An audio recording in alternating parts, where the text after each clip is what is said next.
Merci. La parole est à Monsieur Jean-René Marsac. Merci, Monsieur le Président. Monsieur le Ministre, comme beaucoup de mes collègues, j'ai été à plusieurs reprises interrogé par des citoyens confrontés à des amendes et des retraits de points sur leur permis de conduire pour des fautes commises contre le code de la route, alors qu'ils n'étaient pas auteurs des faits. Plusieurs cas de figure se posent. Le premier concerne des véhicules vendus sans que les démarches administratives aient été faites par l'acheteur. On peut penser que ceci peut s'améliorer avec le nouveau système d'immatriculation, mais visiblement cela ne résout pas toutes les situations. Deuxième cas de figure concerne des confusions de plaques d'immatriculation du fait d'une détérioration ou d'une mauvaise lecture de la photo ou d'une falsification des plaques. Le troisième cas sur lequel j'ai été alerté par un seul conducteur, heureusement, est encore plus troublant, puisque les amendes sont payées par le contrevenant, mais les points sont retirés sur le permis de conduire d'un autre conducteur. Celui-ci a le défaut d'avoir un patronyme presque similaire et a surtout la même date de naissance. Tout se passe comme si un seul permis était enregistré dans le fichier central pour les deux conducteurs.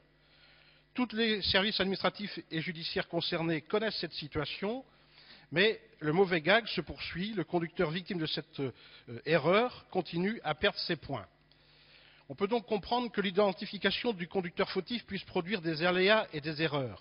Il est cependant moins acceptable que le fonctionnement administratif ne permette pas de disculper rapidement les personnes concernées par ces erreurs et de les libérer des soucis administratifs que cela produit.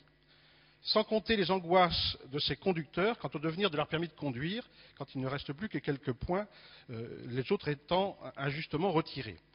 Ces personnes nous disent souvent qu'elles n'obtiennent pas de réponse à leur courrier et que quand bien même l'erreur est admise par l'ensemble des interlocuteurs, police, justice, etc., les poursuites ne s'interrompent pas.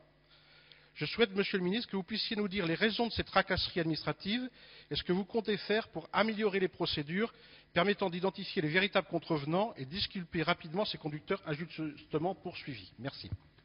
Monsieur le ministre de la Justice. Monsieur le Président, Monsieur le député Marsac, la question que vous posez est une question qui est intéressante parce qu'elle touche la vie quotidienne de nos concitoyens.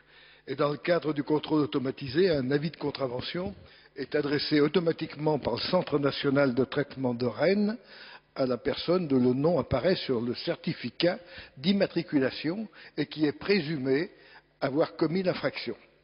Le fonctionnement du dispositif repose donc sur l'interrogation systématique du fichier des cartes grises géré par le ministère de l'Intérieur et dont les évolutions récentes liées à la mise en place du système d'immatriculation des véhicules ont pu générer des difficultés ponctuelles.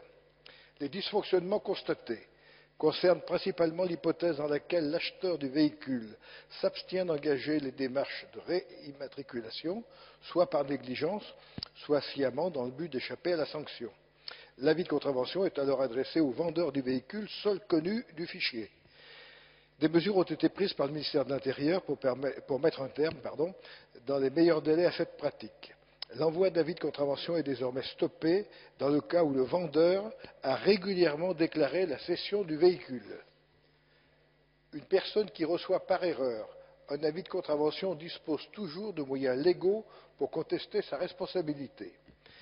En application des dispositions de l'article 529-10 du Code de procédure pénale, elle peut désigner l'acquéreur du véhicule comme étant l'auteur présumé de l'infraction, à condition cependant de fournir son identité, son adresse et la référence de son permis de conduire.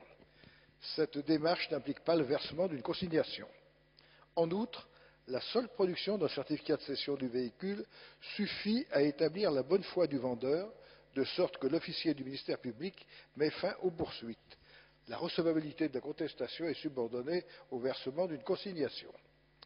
Des évolutions du dispositif permettant de préserver les intérêts du vendeur de bonne foi sont actuellement à l'étude, notamment une évolution informatique du système d'immatriculation des véhicules permettant une consultation automatique d'un fichier des déclarations de cession des véhicules. L'introduction d'une dispense de consignation en cas de cession du véhicule pourrait par ailleurs être envisagée. En revanche, la chancellerie ne dispose d'aucune information concernant des dysfonctionnements liés à des cas d'homonymie, les avis de contravention étant adressés au titulaire du certificat d'immatriculation. Ces difficultés paraissent liées à un mauvais enregistrement des données relatives à l'identité du propriétaire dans le système d'immatriculation des véhicules. Voilà donc, Monsieur le député, les renseignements que je suis en mesure de vous fournir. Merci, Monsieur Jean-René Marsac. Merci, Monsieur le ministre, d'apporter ces réponses. Ceci dit, vous êtes dans un descriptif d'une procédure théorique qui devrait effectivement fonctionner.